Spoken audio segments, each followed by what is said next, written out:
Hello friends, எல்லாருக்கும் வணக்கம். இன்றைக்கி சாக்லேட் ஐஸ்கிரீம் ரெசிபி தான்.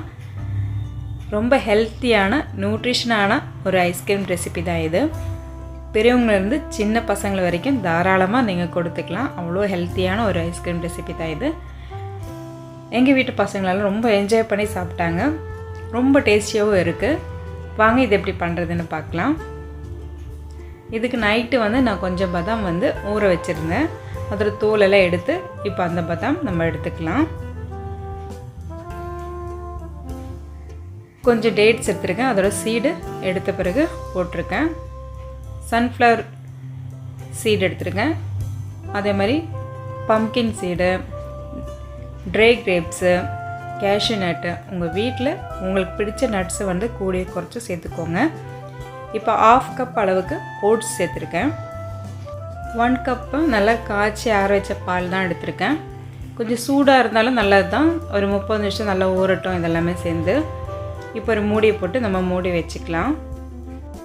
ஒரு 1/2 ஹவருக்கு அப்புறம் நம்ம திறந்து பார்த்தோன்னா நல்லா ஊறி இருக்கும் ஓட்ஸ் அண்ட் நட்ஸ் எல்லாமே. இப்போ இது மிக்ஸி ஜாருக்கு நம்ம மாற்றிக்கலாம். இப்போ இதில் நம்ம 1/2 கப் அளவுக்கு கொக்கோ பவுடர் இருந்தால் அதுவும் சேர்த்துக்கலாம். இல்லைனா டார்க் சாக்லேட்டும் நீங்கள் சேர்த்து நல்லா மிக்சியில் அரைச்சி எடுத்துக்கலாம். இப்போ டார்க் சாக்லேட் சேர்த்து நல்லா மிக்சியில் அரைக்க போகிறோம். இனிப்புக்காக நம்ம இதில் கொஞ்சம் தேனும் சேர்த்துக்கலாம்.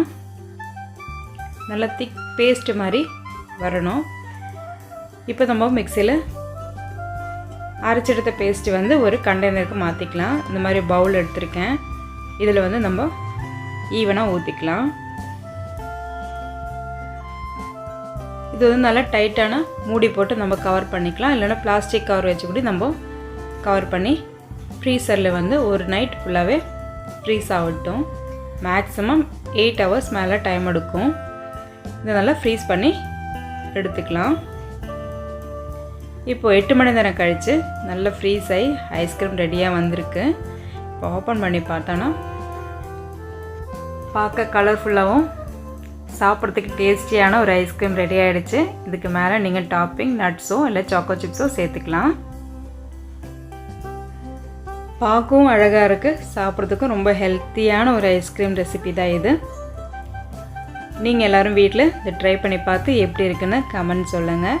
இந்த வீடியோ பிடிச்சிருந்தேன்னா லைக் பண்ணுங்கள், சப்ஸ்கிரைப் பண்ணுங்கள், ஃப்ரெண்ட்ஸ் அண்ட் ஃபேமிலிக்கு ஷேர் பண்ணுங்கள். என்ஜாய் பண்ணி சாப்பிடுங்க, ஆரோக்கியமாக வாழுங்க. தேங்க்ஸ் ஃபார் வாட்சிங்.